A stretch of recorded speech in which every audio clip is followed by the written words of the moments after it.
Okay, so here's my orange jacket, which I've tried to replace. And there are the dirty elbows, and this is the blouse that my husband ironed for me before this thing. 46 years of marriage, 48 together. I proposed to him, thank you. I proposed to him and he didn't say yes, by the way. The man hyperventilated, and I want to say, and he's breathing fine now. I want to say to my table mates who were so generous and included me today, and then I abandoned them, you beautiful humans, because Joel showed up and they were like, oh my God, the guy comes and she leaves us. So I want you to know that it's because he ironed the shirt. So I think I want to talk about process and practice and discipline. Because one of the things people always say to me is, I have no discipline. I'm fine in the workshop and then I leave and I think I'm going to write every day and I don't. A lot of people do. A lot of people complain about discipline. I have a Catholic friend who went to I think Catholic schools, I'm a Jewish girl, best education in the entire world, even though they're like cutting your ponytail off while they're educating you and saying terrible things for your self-esteem, but great education. The root word of discipline is disciple. Next time you're complaining about discipline, think to yourself, do I want to be the disciple of my own soul? Because your soul came here to create. It didn't come here to buy cashmere. Your ego buys cashmere. Your soul writes, paints, dances, sculpts, and heals. So don't talk about discipline like it's some horrible thing. It is your soul asking for you to honor it. You know, Thomas More's teacher said that people aren't depressed because of what their mothers did to them, although we do know there's a little depression there. It's because they came here with a daimon, which is the Greek, a gift, your gift. You came here with a gift. Every one of you came here with a gift of your own. And you're circling, and you're circling, and you're circling. You're not honoring this gift. You're not diving and doing this thing you came here to do. We all came here to do something. And if you're not doing it, part of you is dying. So I'm assuming there are writers in this group. And I'm assuming that there might, you know, assumption could be wrong, but I'm assuming if you're writers and you're writing personal narrative like the gorgeous pieces we just heard and that are in the book, then personal narrative, memoir, is very much a dream of all of ours.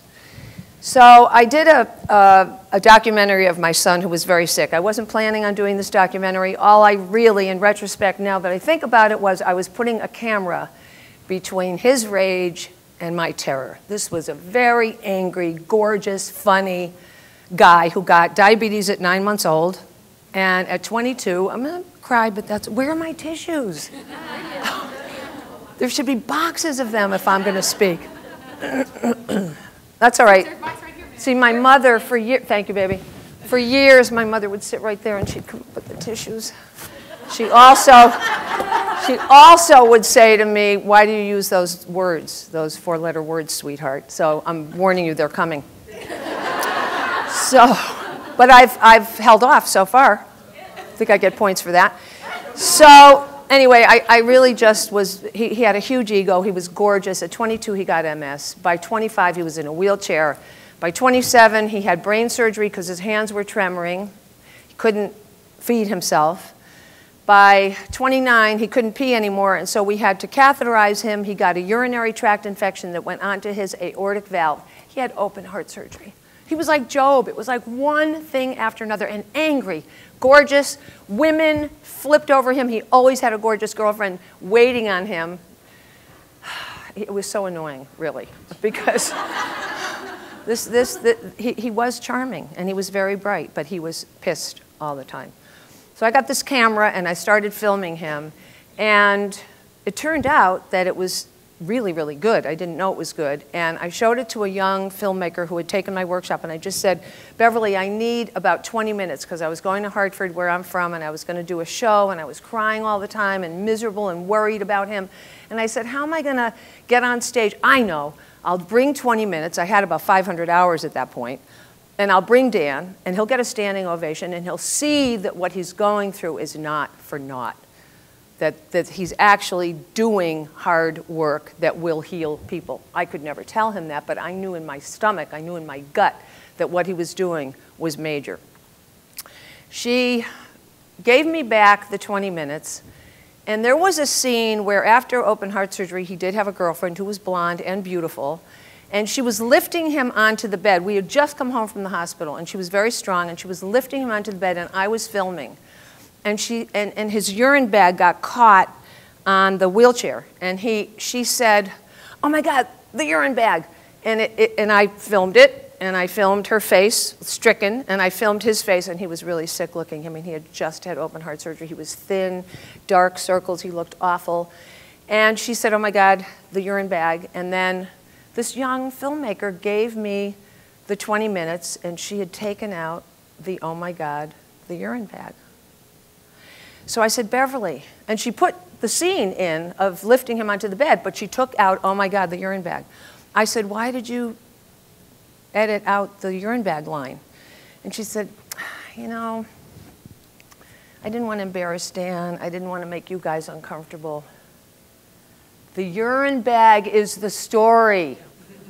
That's the most important part. Just like the cocaine on the floor. You don't protect us. Don't say, 'I'm worried about my reader. I'm worried about my audience. I don't want to gross them out.' Gross us out. We can handle it. Otherwise, you're glossing over and you're making nice. We're not looking for nice. We already know everybody's a good person. We have to get to the underbelly or it isn't believable." So I always wrote. I wrote easily. I wrote quickly. I didn't think it was a big deal. I thought everybody wrote. In our family, we didn't buy Hallmark cards. We had to make our own cards. So I have a sister named Margie. I have no brother. And for my mother's, I don't know, some birthday, I was probably 7, I made a card and I cut out a little hole. And then I took Scotch tape and accordion pleated it coming out of that hole. And then I put curly hair and my face coming out. And it said, "Happy birthday to mom from Margie and Nancy and Tom and Tom." So my mother took the thing and she said, "Oh, honey, this is wonderful, but who's Tom?" And I swear, I remember looking at her and going, "Oh, it rhymes with mom." And my mother had the opportunity to nip the little writer in the bud, but what did she do? She went, "Oh, I remember that. I remember that. Oh," she could have said, "But you can't do that. There's no brother." That's what mothers did. It's what uncles did. It's what journalism teachers did. It's what a lot of people nipped our little writer selves by telling us what we could not do. But instead, she lit up and said, "Oh, that went in here. That went in here. She said I'm a writer." Then in 4th grade, it's so weird that we had recycled paper in '02 when I was in 4th grade. 1950, we won't even go there. And she passed out this paper. It was like the first day of school. I was terrified of math. And she said, "I'd like to know something about each and every one of you." And I wrote a poem.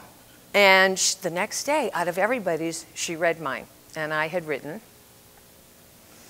"I am very, very tall. All my friends are very small. Whenever you look, I always show. Gee, I wish my friends would grow."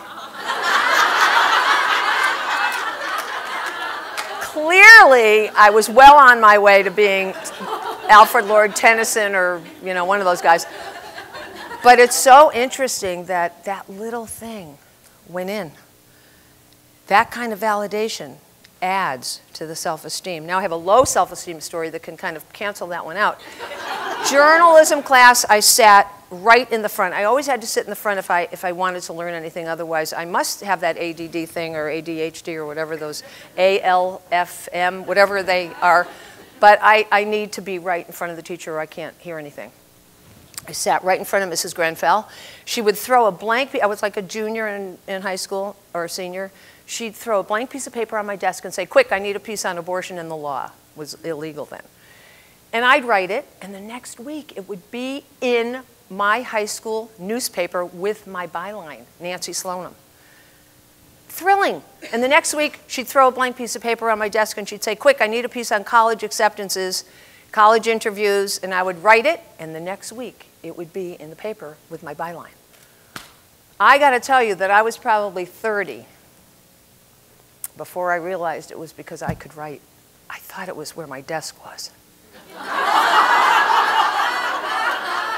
I know it's funny, but it's tragic funny.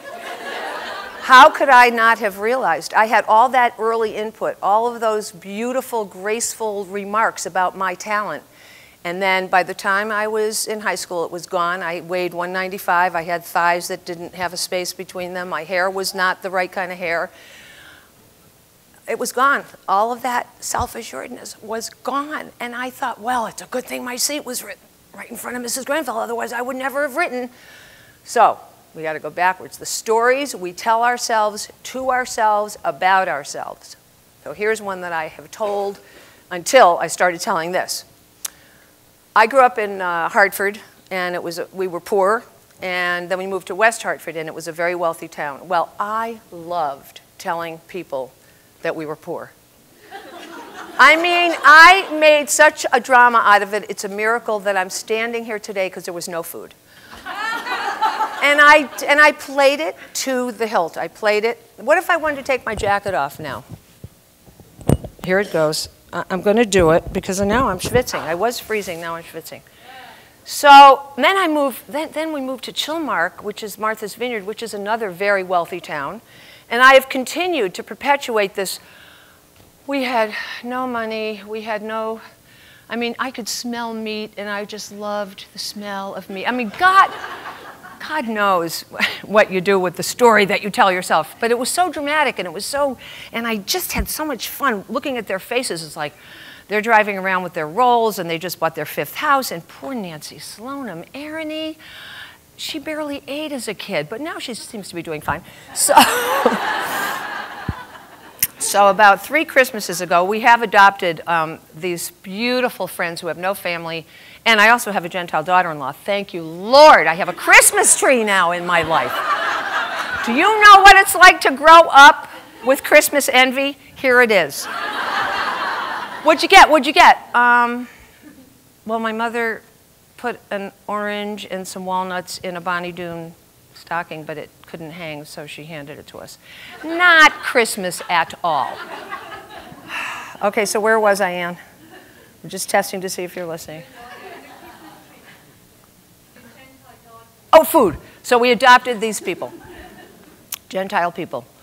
And they asked me, I said, I got to make you Christmas dinner. And I said, what do you want? So they said they wanted a standing roast, and they wanted popovers. I was in heaven, shopping for the food. Christmas. We got a Christmas tree. I had no decorations. Everybody goes to the attic, and they go to the basement, and they get their Christmas decorations. Hello, where was I going to go? So someone had sent me grapefruit from Texas, and it was wrapped in these squiggly brown things, and I put all of them on the tree. The tree was fabulous. It looked fabulous. So anyway, I'm in the kitchen, and I'm making this dinner, and the fire's going, and Joel's there, and Dan is there, and this twosome, they're there, and this house is very small, so we were right there, and I said, you know, my mother had this long glass kind of tube with a very sharp end, and she would chop garlic and parsley, and she'd put it in this tube, and then she would stick it in the roast beef, and we had roast beef? We had roast beef every Sunday. What is your problem? So that was one of the stories, and I'm not doing it anymore. I'm not telling people how poor we were. That's over, done. So there was another one. It was Jack Kornfield, actually, who talked a lot about the stories we tell ourselves. And so the day that I had heard that, the next morning, it was at Crepallo, there was a dusting of snow. I took a walk, and I fell.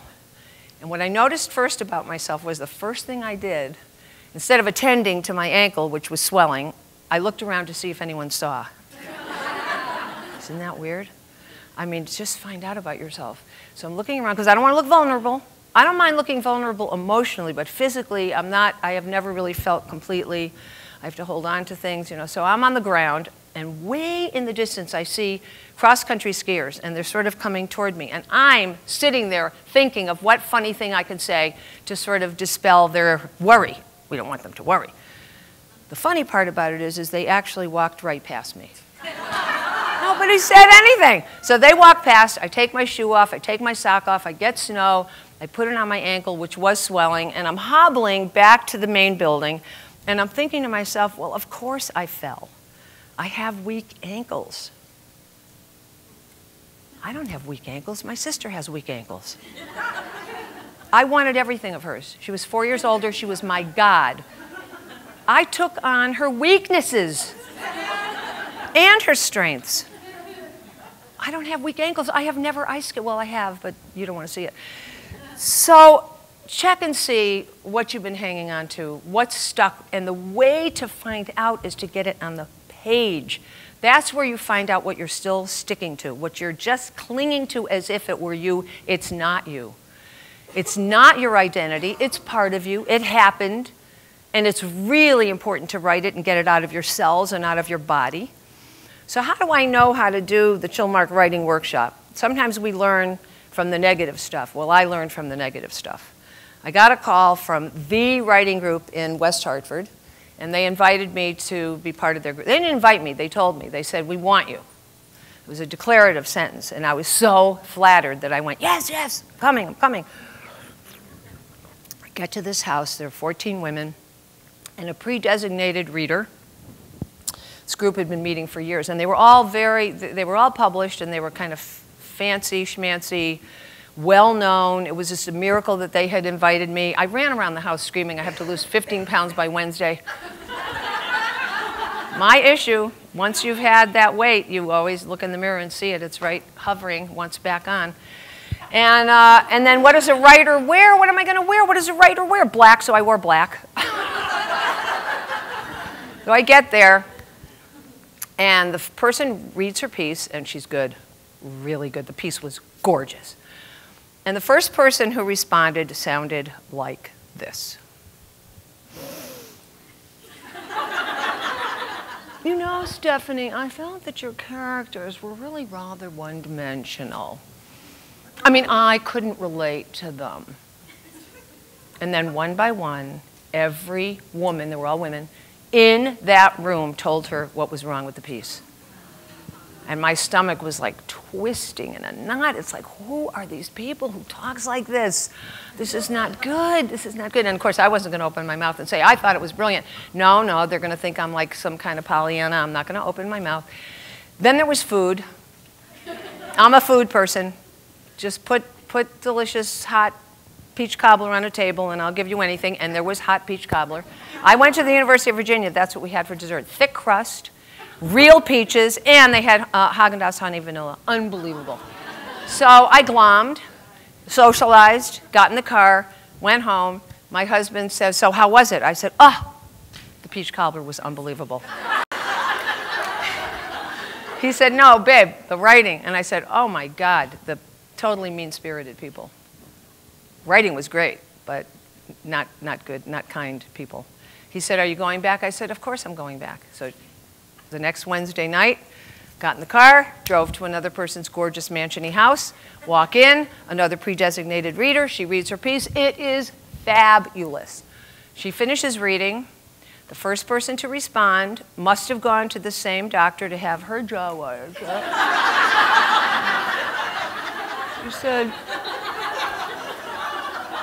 you know, Harriet, I'm not kidding, this is what she said because I memorized it. I really have to admire your perseverance. And then, I swear to God, you just don't quit, do you, dear? You just don't quit, do you? With the deer on the end of it? Oh my God. So stomach twisting, and then there was food. And they all made negative comments. Everybody. Everybody. I mean, it wasn't even like 3 people said something. Everybody told her something that was wrong with the piece, and it was completely not true. I didn't open my mouth. I was still very intimidated by these people, still thrilled to be included. I go up, and there's this blueberry thing, unbelievable. The little wild Maine blueberries, you know, they're so sweet, it's unbelievable. So I glommed, and I came home with blue teeth, and I walk in the door, and my husband, who's the most amazing person in the world, said, So, how was it? And I went, I got to get the recipe for this blueberry thing. No, babe. The group, the writing, the experience. And I said, worse than school. Like worse than the worst school. Bad, bad, bad, mean. And he said, are you going back? I said, I'm reading next. And he said, you're not afraid? And I said, they won't do it to a new person. Good. Where were you when I needed you? All right, give me a piece of paper. I got to show you what they did, and a pen. I won't mess up your thing. You can give me the whole folder. It's okay. I won't do anything bad. Oh, here, look how fast. Look at that. Quick, even quicker than Deb. So I finish, and you think I brought something in that was iffy, that was in process? You think I brought anything that I was ambivalent about? No, I brought the best thing that I had ever written in my life. So I read, and I'm looking and waiting for them to say, God, you're good. So they start, the first one, you know, with the jaw starts, and I don't even know what she said, but I'll show you what I did. I took notes. I took notes. Oh, wow, hadn't realized that. Interesting, wow, yeah. Oh, wow, right. Wow, this is so important. You know, it's just so interesting that I didn't know what a piece of shit this was. I didn't say that one. That was an interior monologue. But they did a job on me. And then there was apple crisp. So I might need it again because I do that prop thing. So I knew I had to get out of there because I was crying.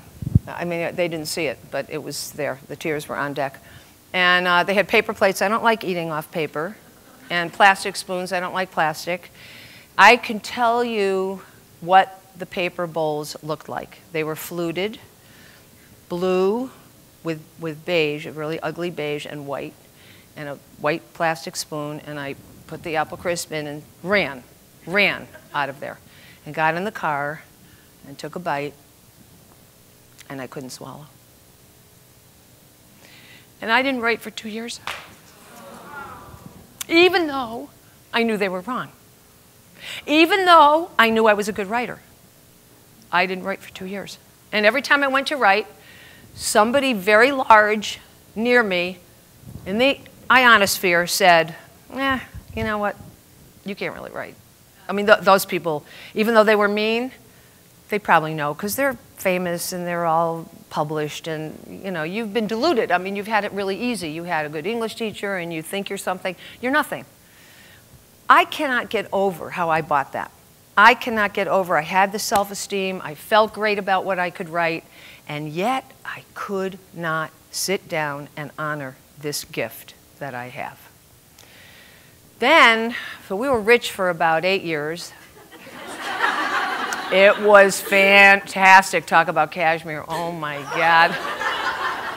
I had such a great time, I have to say. It was just a ball. And then we lost everything for 12 years, which, you know, it wasn't that bad because I'm married to someone who doesn't care about stuff. And I think it was really, when we were rich, I think it was kind of even difficult for him in a way because he doesn't want to have more than somebody else. He's very conscious about the planet. I am not. Interesting marriage. And, and so I had to get a job because we were completely broke. And school year had already gone by. And I had sold some stories to Lear's magazine. There is no one in this audience that's old enough to know about Lear's magazine. But it was like Oprah. It was like, oh, you do not look old enough. Okay, only Ann and I. Oversized magazine, glossy, beautiful. So I called the editor that I had been working with. And I said, I need a job. And she said, can you do line editing? And I said, yes. And she said, great. She said, come into New York. You're as good as hired. This is fabulous. We just lost our line editor. So I hung up the phone. I called 3 girlfriends, and I said, you know what line editing is? And you're laughing because you've done the same thing. You always have to say yes. Never say no. Never say I don't know. Go figure it out. Just say yes to everything. Say yes to everything. And then you'll figure it out later. If you say no, you've lost an opportunity. The fact that they asked you is important. So I went to New York, and she said, bring a body of work, and Frances will meet you. So I brought all the stories, and I had been writing for Northeast Magazine, which was a very respectable insert to the Hartford Courant. The editor was a fabulous guy, very into literary stuff, and so that magazine was very well respected, and he had published a lot of my pieces, so I brought them all in. And I borrowed my sister's leather briefcase because I had to look like a grown-up. In New York, when I get to New York, it doesn't happen anymore, but for the first 50 years of my life, 60. Getting off the train, my hair, if they're wearing their hair short, my hair grows. If they're wearing their hair long, I lose 7 or 8 inches of my hair immediately. If they're wearing their skirts short, my skirt grows as I'm walking out of the train station. I am not New York. Cannot do New York, cannot be New York. Get to the offices, meet the editor, love her, she's great, we totally connect. She said, what have you brought? And I said, well, I had an AIDS test, and I wrote a piece about it. And she said, do not tell Frances you had an AIDS test. Now, this is 1986. The only people that were having AIDS tests were naughty people. I was a naughty person, but she didn't want Frances to know that. So then I said, you know, I had a column in McCall's. She said, do not tell Frances you had a column in McCall's. I said, I never had a column in McCall's. So everything that I told her I brought, she said, don't show Frances. Then the secretary comes out and says, Frances will meet you now. Well, I don't know if you saw The Devil Wears Prada, but it was more Frances than whoever they were doing it after. She looked exact. Glasses, tiny, black thing, black short dress. The office was gorgeous. White pile carpeting, wall to wall, huge office with huge 24 by 24 glossy black and white photographs of models and high ceiling and high windows, Fifth Avenue, Madison Avenue. I thought I had died and gone to heaven. It was like the coolest thing. She's on the phone. I'm looking at her. I'm thinking, you know, part of me is out of body. I cannot believe this is happening to me. I'm in New York having an interview with this woman with this white carpeting. She gets off the phone, and you know, I have to preface this by saying that the biggest compliment that you ever could have given me, and not anymore, but in all of the early years, would be to say, you're tiny. Because I have never been tiny. Because I came out huge. I have not had a tiny moment. So obviously, when there's someone who has been tiny, to say, oh, you're tiny, is not a compliment. I said, oh, Frances, you're tiny. And she went, what do you mean by that? And I said, well, your personality is so huge. I thought you were going to be huge, but you are huge. I fixed it. It took a while. So anyway, we sat down. Open mouth, whatever you do with your inserting. And so we sit down, and we really, really connected. And I loved her. We barely talked about the magazine, but we had this very unusual interview. We talked about politics. We talked about her growing up in New York. Her parents were socialists. We talked about my mother, her mother.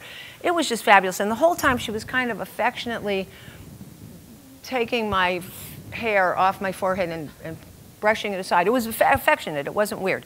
I thought it was very, very sweet. I mean, it could be weird, but it wasn't. It was nice. So she said, so what do you think you can do for me? And I said, well, I can make you laugh. And she said, I don't get humor. And I'm thinking, she was married to Norman Lear. I don't get humor. That's why the marriage didn't work. Okay, I can't make you laugh. I said, Frances, I am the woman who this magazine is designed for. I do not want to read another exercise for the inner thigh. I do not want to open a magazine and have another gorgeous, perfect model telling me what I should do to look like her. I do not want another recipe for a blueberry muffin, ever. I want interesting women in Austin and in Santa Fe and in a little town outside of Iowa doing something that I would do. I want a real person to relate to. That's what's missing in all of the magazines, and I am your person because I know what we are starving for. We don't want people that aren't us. She said, I want you near me. I know I want you near me. So you're going to be an editor. I don't know what you're going to do, but I'm hiring you right this minute on the spot, and you will make $75K. Do you want to hear something? I didn't know what K was. It was a long time ago. Come on. I know now. But, I mean, I called Joel, and he was like, babe, you're saving us. You're unbelievable. You're unbelievable. So it was great. So then I had to meet Myra Appleton, who was her right-hand woman. Myra was clearly not happy. Myra was not a happy puppy. So clearly, this is what I got from meeting her, that this had happened before, that Frances had usurped Myra's power and did the hiring when it should have been Myra. So I sit down, and she says, well, I understand you're hired. That's great. So I understand you're from West Hartford, Connecticut. And I said, yep. And she said, and I understand you have children. And I said, yeah. And she said, well, what do you plan to do with your children if you're coming to New York? And I said, sell them. You see how you think it's funny? I thought it was funny. Not a grin, nothing moved on the mouth, nothing. Well, it wasn't good. It wasn't a good interview. But anyway, she said, you're going to come back here in 2 Mondays, and I want you to come back with a list of people you want to interview. And there's a column you're going to have. It's called the 200 Words. And the person we just fired could not seem to get the hang of it. I'm sure you will. So I went back to town, and everybody was so happy. This is a long time ago, and women weren't really doing anything yet. We were mixing our California dip with our sour cream. We were babysitting for 3 children. We were matching our tile with our carpeting. We were not doing anything for our souls. So everyone was so happy. All of my friends were just like thrilled. Everybody sent me flowers. I moved to New York. You know how Joel ironed this? He ironed my outfit the night before. I know, the man is unbelievable. Well, it's not that he's such a great ironer. It's that I'm worse. So no, he is a great ironer. So anyway, I get to work that first day, and I have my flowers on my desk, and they come in with this huge leather-bound notebook telling me to pick out my leather couch and my leather chair. And I picked out my leather couch and my leather chair. And then then somebody else came in the room, and she said, you know, the computer's not good here, so you can get a new computer. What do you want? Computers were really new then. So I said, well, you have to choose, because I'm sort of a Luddite when it comes to this sort of thing. So anyway, everything's fabulous. Everything's fabulous. I'm typing. I'm writing. I'm in heaven. I don't know about lunch hour. I don't know if you leave. I smell popcorn. I think, you know what? I'm going down to wherever that smell is, because I'm getting a migraine already. So I wend my way. I always know where food is. And I made it to the kitchen, and there's nobody in there. Within 8 seconds, 3 women, I understand you're the new editor. And I said, I am. Where are you from? West Hartford, Connecticut. No, what magazine? No magazine. Really? And they walked out. I know, not a big welcome wagon there. So I'm, you know, so I didn't go to lunch. I didn't go anywhere. And Monday, Tuesday, Wednesday. So Thursday, I had to go to a dinner where I had to interview a guy named Johnny Agnelli. It took me all day to pronounce the man's name. It looks like Agnelli, but it's Agnelli. So anyway, I had to go interview him, and I didn't know what and Frances said, he's so gorgeous. He is such a turn on. And I said, why don't you come with me? She said, no, this is yours. What are you going to wear? And I said, a black dress that comes to here, and I'm going to carry my heels because I can't really walk in them. How are you going to wear your hair, she says. I said, any way you tell me to wear my hair, I'll wear it. You know, just, she said, off your face. I said, okay, it'll be off my face. Here it is. Fine. So I go, and the first thing I notice is Kissinger is at the food table, and I'm next to him, and we eat the same way. Shoveling, grease dripping along the sides. I look over, and I said, oh, now I see what I look like. That is not good. And I asked him while he was chewing with food in his mouth, can I have your phone number? I work for Lear's Magazine, and I think I'd like to interview you. So he gave me his private number. I don't even like Kissinger, but that's all right. I had his private number. So I go home. I go back to work Friday morning, and I start to type up my interview with Johnny. And someone comes down and says, Frances would like to see you. I go to her office. Tiny Frances, tall Nancy. She shuts the door. She said, have you found a place to live yet? And I said, no. She said, good, because it's not going to work. And honestly, I'm so out of it that I think it's the couch that's not going to work. I should have chosen brown. She says, you're a very good writer, terrific writer, in fact. You can write anywhere but not here. And opened the door, and I am walking down the hallway crying, and the managing editor calls me in. Nancy, come in here. He said, she fired 8 other people today. Frances is bipolar. I didn't know, I didn't know what that was. It was a long time ago, I told you. I know now. I know now. I know all the words now. 75K is 75,000, right? No reason for me to know it, not making it. So anyway, he says, she hired you on an up day and she fired you on a down day. Don't take it personally. I get back to my desk and my flowers are alive and I'm dead. And I called Joel and I said, I just got fired. You have to come get me. And so he picked me up and we went back to Hartford. And I went to the post office the next day. And in line, there were 2 people I knew. How's New York? They say.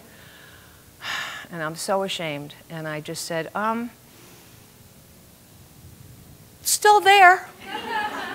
I'm not, but it is.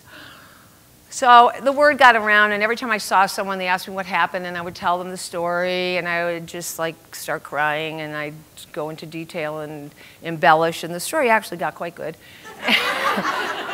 which is what you should do when your heart's breaking. So I got a call from the editor of Northeast Magazine. He says, come in and see me. So I went in. He said, tell me what happened. So I told him, and he said, go home and write it. And I said, I can't. My heart's broken. It's too raw. He said, go home and write it. I said, Larry, I can't. I have a broken heart. I cannot write this. I'm still processing. He said, go home and write it. I said, you don't understand. He said, go home and write the story. This is a very long introduction to tell you it's the best thing I've ever written before, during, or since. It's a heartbreak. I was raw. I was in the present. I was there. It's on the page.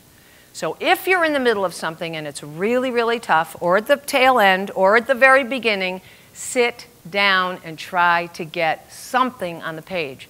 You can fix it later, but at least you'll get the rawness, which makes the things sing off the page. Know this.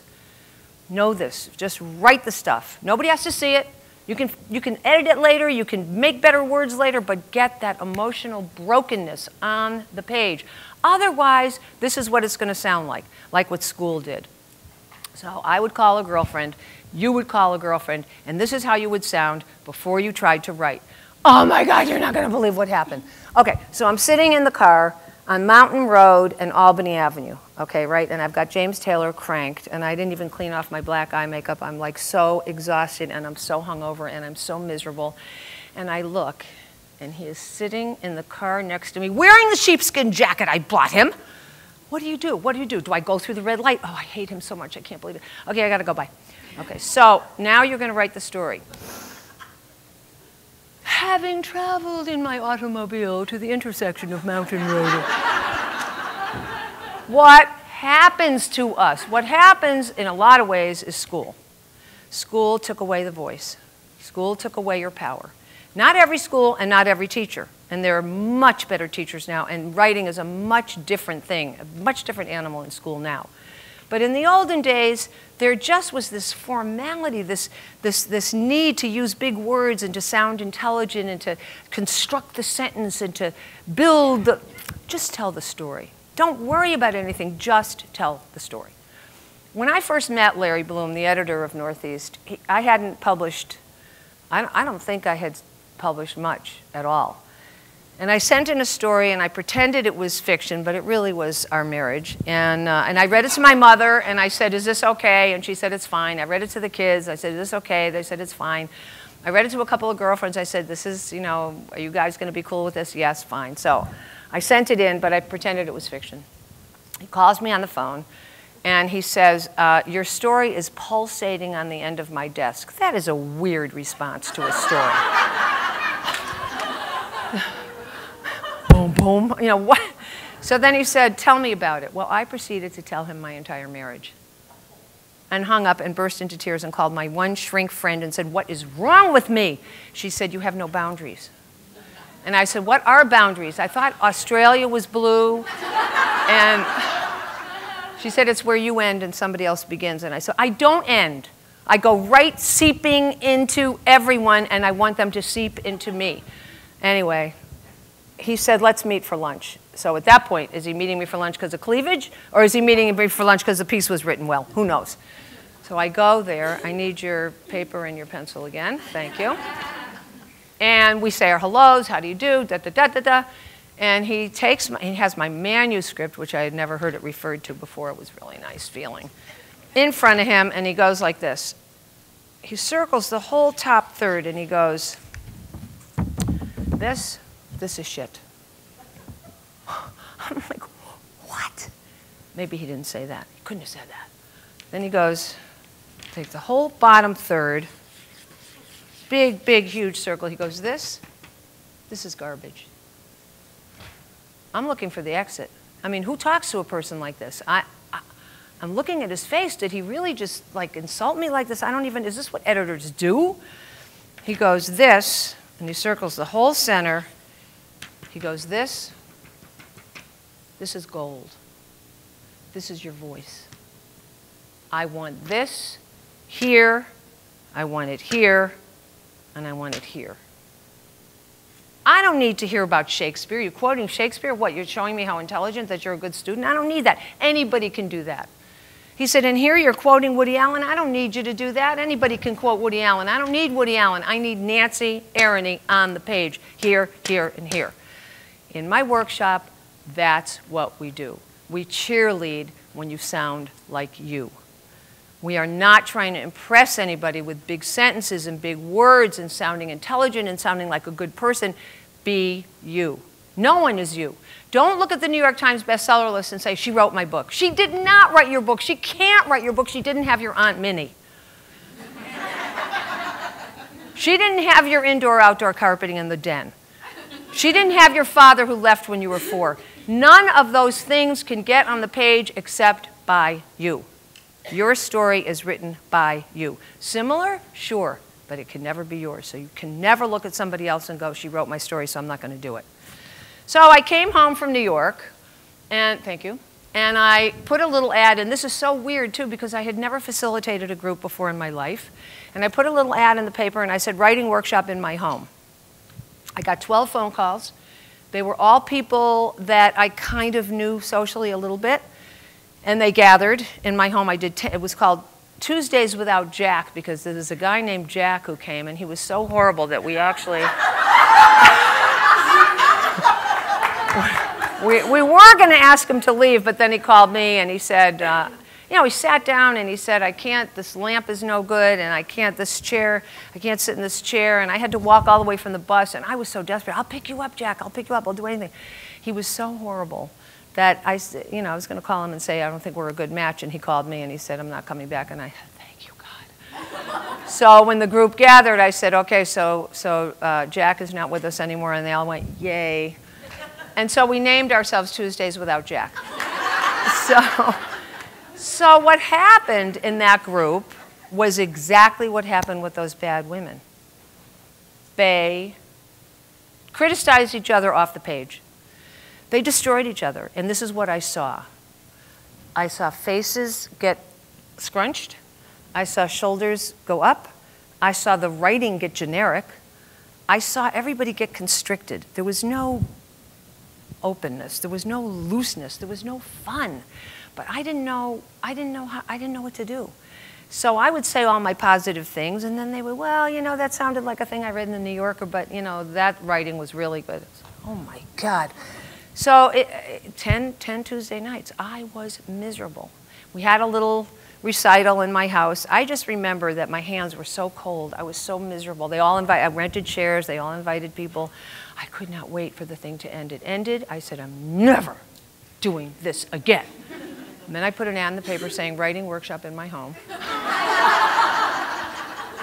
Because I'm a slow learner. And this time when people called, I said, do you know me?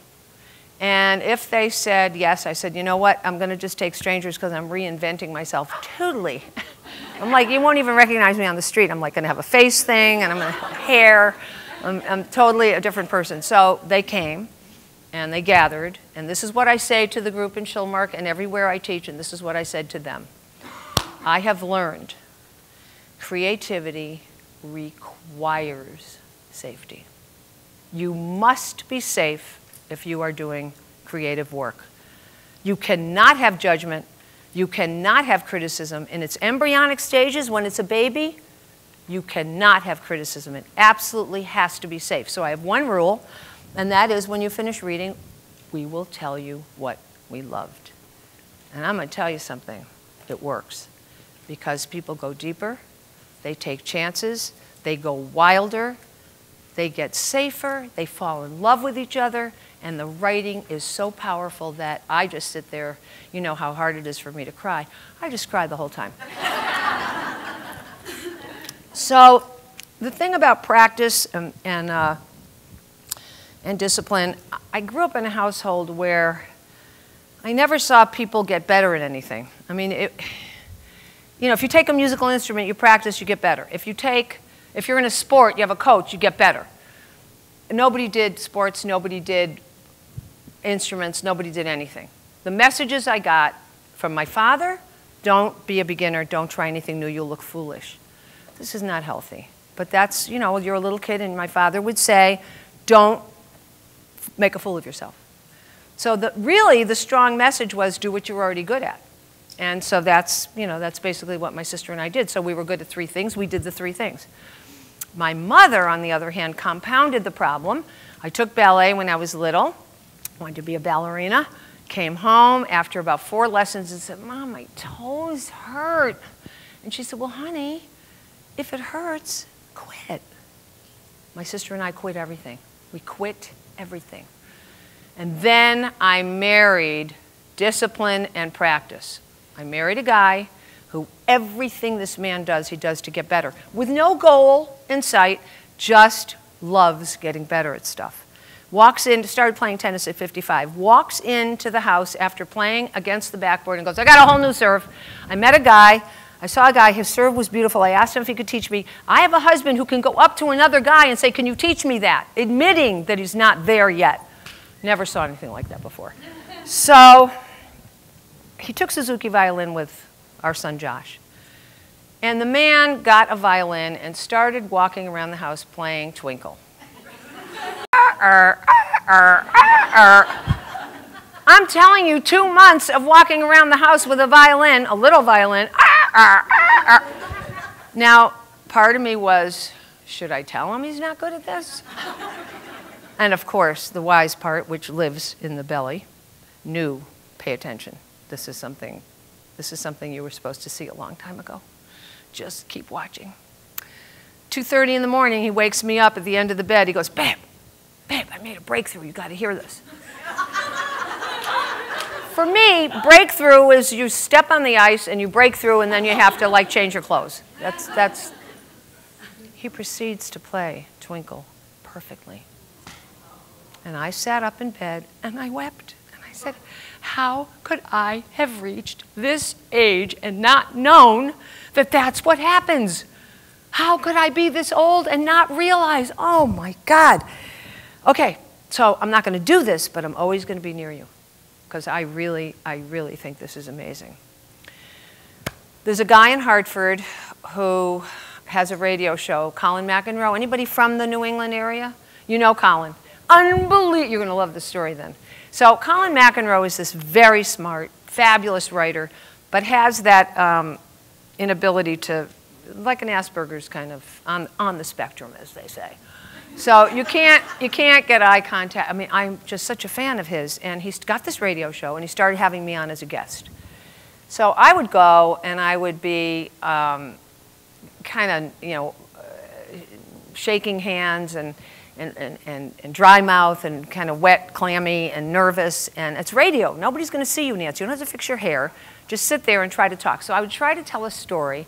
He always cut me off before I got to the end of the story. And it was just, I was just terrible in it. But the producer would call and say, can you come on the show Wednesday? And I would go, yes. I was so thrilled to be on. One day, I bumped into this woman who I know socially, and I'll tell you our relationship. I had a huge crush on her in Hebrew school. So she was a year older. She was prettier. She was richer. She was smarter. She was everything. And I just always admired her. Now we're grown-ups and we're in the same scene. Here's an example. If she's having dinner for 12 people, we're not invited. If she's having a brunch for 80, we're invited. So we're number 79. You got it. So I bumped into her, and she goes, "Oh, I always hear you on Colin's show." It's like saying, "Oh, you got your hair cut." And it looks great. That's what you're supposed to finish with. You're not supposed to say, "Oh, you got your hair cut," because that's not a compliment, you may notice. So I have always jumped in and saved people who were hurting me, because I don't want them to realize that they hurt me. They'd feel terrible if they knew. So instead of saying that was a stupid thing to say, Judith, I said, which I'm trying to learn how to do, but it's, you know, I said, "Yeah, isn't he brilliant?" And she said, "Yeah, but why do you let him make such a fool of you?" Now, he would say things like, Aronie, you got to change your medication. But see, I thought that was funny. Because first of all, people weren't really taking medication yet, so I thought it was funny. Now, it probably wouldn't be a nice thing to say. Oh, okay. Oh, I want 2 more hours. Okay, so I have to quickly finish this. So I decided that I was going to call the producer and never go on the show again. And I'm walking along thinking, wait a minute. I'm not going to call the producer and say I'm not going on the show again. I'm going to go on the show prepared. I'm going to go on the show prepared. So I had just heard this story, this following story. There are 2 Milton Friedmans. There's the Milton Friedman who was Reagan's financial advisor. Then there's this other Milton Friedman who was a liberal writer. The liberal writer gets a phone call one day. The caller on the other end of the line says, "I represent several churches in California, and we've amassed quite a fortune, and we would like some advice as to how to invest it." Well, of course, the writer knew it was a case of mistaken identity. Obviously, it had happened before, thought he'd play with him a little, and said, "Well, have you considered donating it to the poor?" And the caller said, "Is this the real Milton Friedman?" And Milton Friedman said, "Is this the real church?" Pew. Nice, right? Nice. I have trouble memorizing things, but I wanted to tell that story. It's short, it's got a punch, it's everything, intelligent, good. So I walked around the house. Now, this is before people had cell phones, before they had Bluetooth, before they were walking around talking to themselves, and I walked around and drove around talking to myself, learning the story. I got it. The producer called. I said, "I'm coming." And I got to the studio, and Colin, the ear things, it's 20 below zero in the studio, it's freezing. I'm trying to get his eyeballs, and I went, "I have a story I want to tell."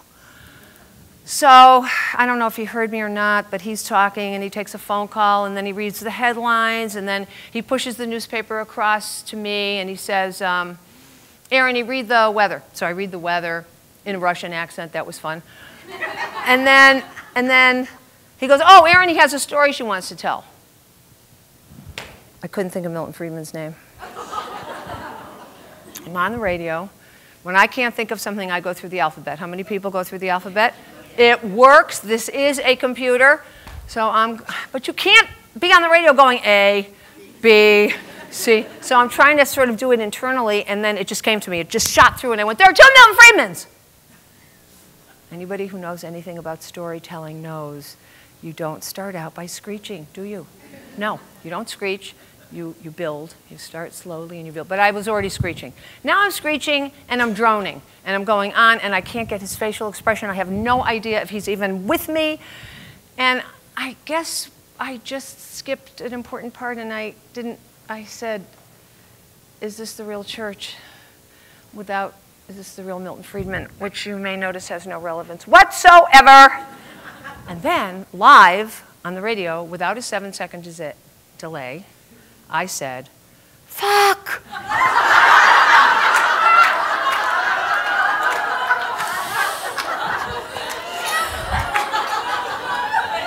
So, not good, not good. So the producer's in the window, and he's doing his arms, he's going nuts, and the phone, all the light board is lit up. Phones are calling, they're calling. And then Colin says, "Oh, that's great, Aronie, now I'm going to lose my FCC license." And then he says, "Ladies and gentlemen, boys and girls, should we just ban Nancy Aronie from the radio station altogether? Call in and tell me what you think." I'm not kidding.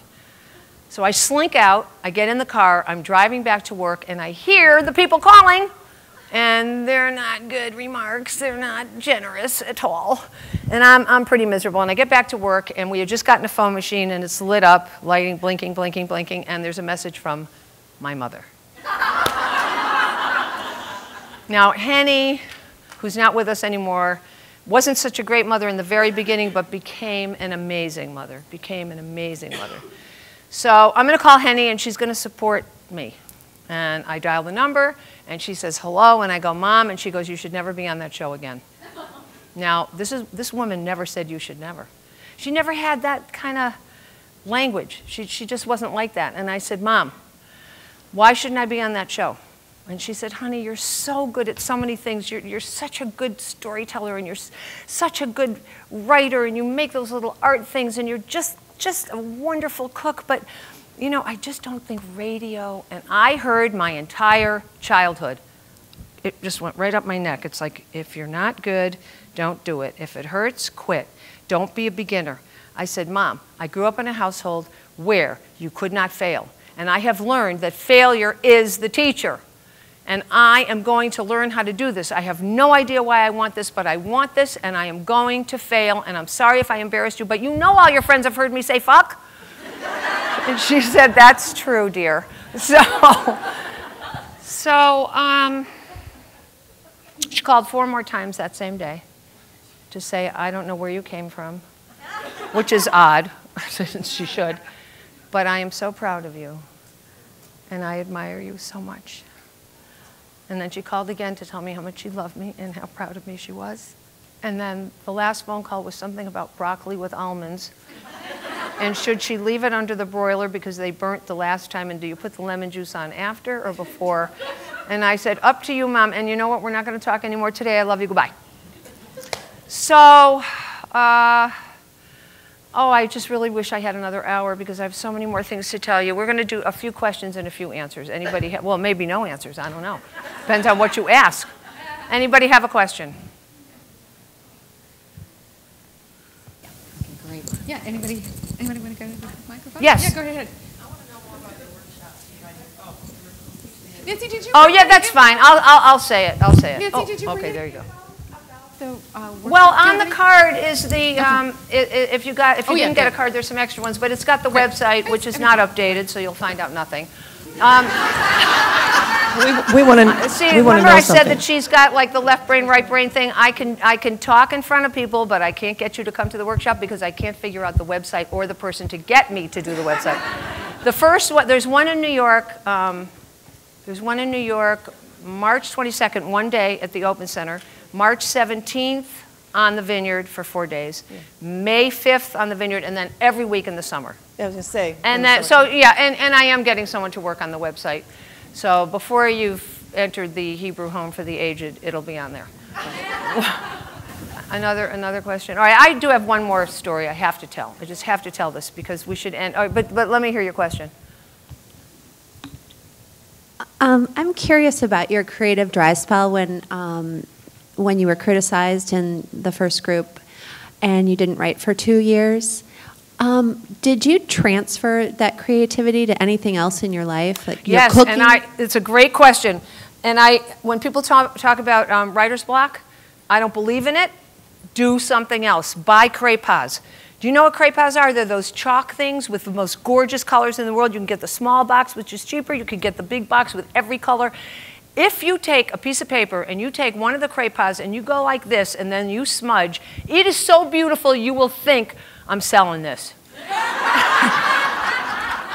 Do another art form. Just do something else creative. And right now I'm doing something on the phone, the iPhone. It's called Brushes. It's so unbelievable. It's a free app. Just go get brushes. You do it too? It's unbelievable. Everything you do comes out gorgeous. And it feeds. It's all the same. It's the same. If you're doing something creative, it will transfer. Don't get so torn up about not being able to write. Maybe this isn't what you're supposed to write right now. Maybe you're supposed to draw. Maybe you're supposed to do spinning.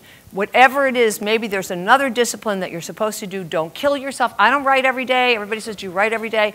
What was the guy with psoriasis that didn't do well with women, the great writer? Rabbit. John Updike. So there's an interview, and John Updike is interviewed, and he says, I write from 9 to noon. Then my wife brings me a sandwich, leaves it outside my studio door. Then I write from 1 to 5 every day. I said to Joel, well, I can't write. Nobody brings me a sandwich.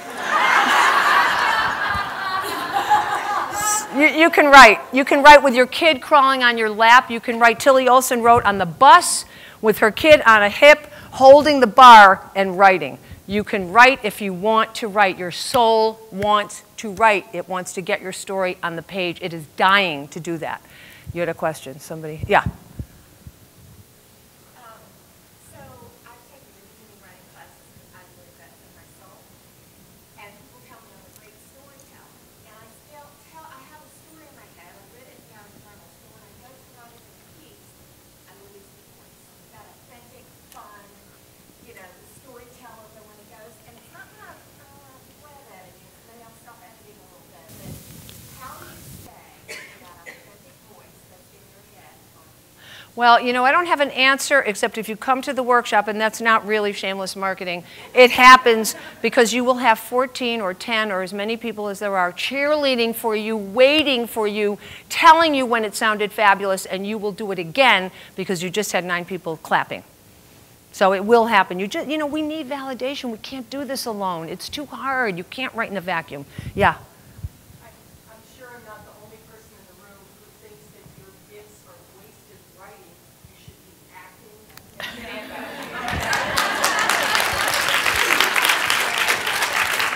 It's the cleavage. It's the cleavage. Let's do one more question and then Okay. we're... Okay. I've taken her workshop and it was fabulous. Yay, Anne! I love this woman so much, it's ridiculous. Can I just tell one more story? You can tell one story. Okay, thank you. Yes. Because this is really, I want you to leave with this one. So, having done this all these years, I know that every single person has a core wound. A wound, something that happened when you were young. 97 things happened when you were young, but all of us have a big one. And after you have this wound, you see the world through the prism of that wound. You just do. It's human nature. So my father died in front of me in 1 minute when I was young. I see fathers and daughters everywhere. It's the first thing I see all the time. Went to a wedding 3 weeks ago. Literally saw a man get out of his chair, walk from his table. I said, he's going to go get his daughter. He's going to dance with his daughter. I never danced with my father. Watched him cross the floor, went and got his 40-year-old daughter, and they danced, and I cried, and then it was over, and I'm fine. I see fathers and daughters. I wince, I scrunch, my heart hurts, and then I'm fine. I'm dating Joel Aronie 48 years ago. I'm trying to find out who he is. I get nothing. I get no broken heart stories. I get no underbelly. I get no shard of glass across the heart. I cannot find out what happened to this guy. Very healthy family, I have to admit, but come on, there's stuff. So after, everybody has stuff. So 8 months of dating, and I say to him, okay, what's the worst thing your mother ever did? He goes, Nance, you know my mother. I would call my mother an angel if I called her anything. Oh my God, what are you, a lightweight? You can't come up with something that your mother, okay, fine, lovely mother, fine. So another 8 months of dating, and I want to marry him, but I don't get the depth. I don't feel the pain. I'm not getting any of the heart stuff. Fun, laughter, intelligent, but where is the broken heart? So I said, okay, I have to ask you something about your father.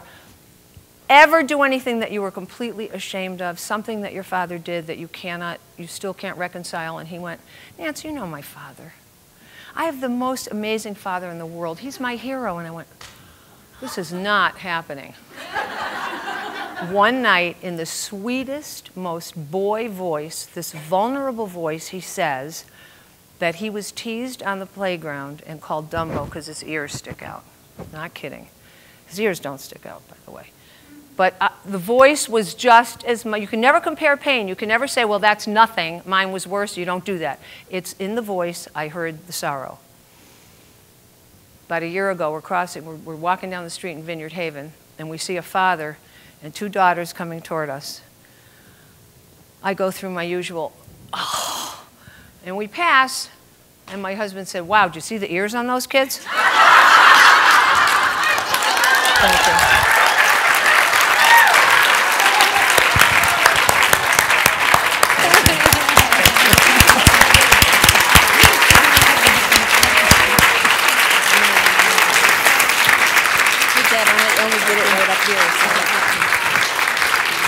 Thank you so much.